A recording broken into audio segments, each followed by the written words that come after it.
Hello everyone, this is the Santa Rosa plum. It's fully loaded. I'm going to show you why I love this plum and how juicy they are. Now I love this plum because of the flavor. It's tart and sweet. And look how large it is. You see right there? You just wipe it off and just wipe off the natural coating. You can almost see myself in there. Now I'm going to show you how juicy it is one moment here. It's going to get messy. It's right there, so this is going to get messy. So let me show you. Make sure it's focused.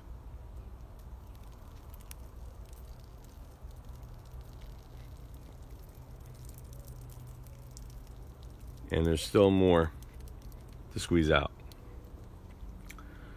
That's how juicy a Santa Rosa plum can be. I have other plums and they're not as juicy as this.